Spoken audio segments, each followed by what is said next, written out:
আন্তর্জাতিক বাজারে এক ব্যারেল জ্বালানি তেলের দাম উঠেছে $116। এ ব্যাপারে বিস্তারিত জানাতে আমাদের সঙ্গে নিউজ রুম থেকে যুক্ত হচ্ছেন মাইশিকা রহমান। আমরা সরাসরি তার সঙ্গে কথা বলবো। মাইশিকা, যেমনটা বলছিলাম, মধ্যপ্রাচ্যে যখন সংঘাত তৈরি হলো তখন কিন্তু একটু সম্ভাব্যই ছিল জ্বালানি সংকট তৈরি হবে। তো জ্বালানি সংকটটা আসলে কেন তৈরি হলো এবং জ্বালানির দাম কেন বেড়ে গেল সে ব্যাপারে আমাদের একটু বিস্তারিত জানাবেন। ধন্যবাদ ইবন। আমরা কিন্তু জানি যে বিশ্ববাজারে আজকে তেলের দামের কিন্তু ঊর্ধ্বমুখী প্রবণতা আমরা দেখতে পেয়েছি। এটি কিন্তু আজকেই না, গত এক সপ্তাহ যাবৎ হচ্ছে কিন্তু দাম ক্রমনত বাড়ছে। এরকম আমরা 1 মার্চ থেকে শুরু করে যদি মার্চ মাসের শুরুতে বলতে যাই, তখন কিন্তু জ্বালানি তেলের দাম ছিল $80 নিচে।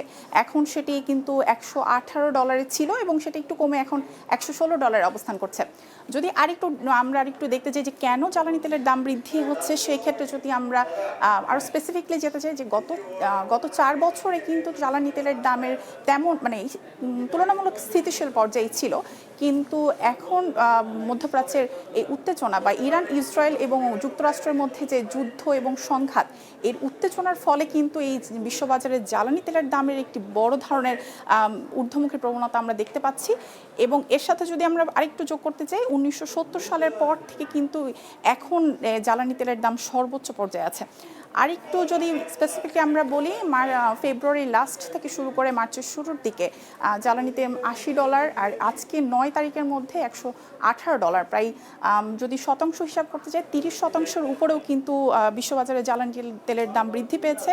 এর বড় কারণ হচ্ছে হরমুজ প্রণালী।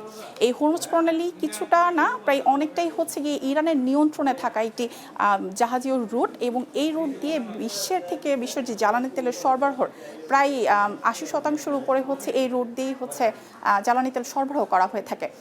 অপরিশোধিত তেল বা পরিশোধিত যেটাই আমরাই করতে চাই, সেই জ্বালানি তেলের সরবরাহ আসে এই হরমুজ প্রণালী থেকে। এই হরমুজ প্রণালী যুদ্ধের কারণে কিন্তু প্রায় এখন বন্ধ হয়ে আছে, যেখান থেকে কিনা প্রায় 80% বিশ্ববাজারে যোগান থাকার কথা বা সেই রুট দিয়েই আসে, সেখানে আজ হরমুজ প্রণালী বন্ধর পথে, প্রায় বন্ধই বলতে চাই। সেই বন্ধের কারণে কিন্তু বিশ্ববাজারে একটি সংকট তৈরি হয়েছে, যেহেতু 80% তেল সরবরাহ হচ্ছে না এই যুদ্ধের কারণে। সেই প্রভাব কিন্তু আমাদের এশিয়ার বাজারেও এখন না পড়লেও ভবিষ্যতে পড়ার একটি সম্ভাবনা রয়েছে।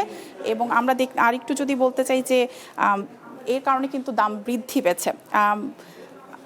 এছাড়াও কিন্তু 3 বছর আগে ইউক্রেন রাশিয়ার সামরিক অভিযানের ফলে কিন্তু তখন কিন্তু তেলের দাম একটু অস্থিতিশীল পর্যায়ে গিয়েছিল। তারপরে গত 3 বছর যাবৎ এখন 3 বছর যাবৎ স্থিতিশীল থাকার পরে আজ এই গত এক সপ্তাহ পর্যন্ত হচ্ছে তেলের দাম কিন্তু ক্রমান্বয়ে বাড়ছে আর কি। আর ভবিষ্যতে আমরা যদি, বিশ্লেষকরা বলছে যে আসলে যদি এরকম যুদ্ধ অবস্থা মাইশিকা, আপনাকে অসংখ্য ধন্যবাদ। পরবর্তীতে আপনার সঙ্গে আবারও যুক্ত হব, বিস্তারিত আমরা জানতে চাইব।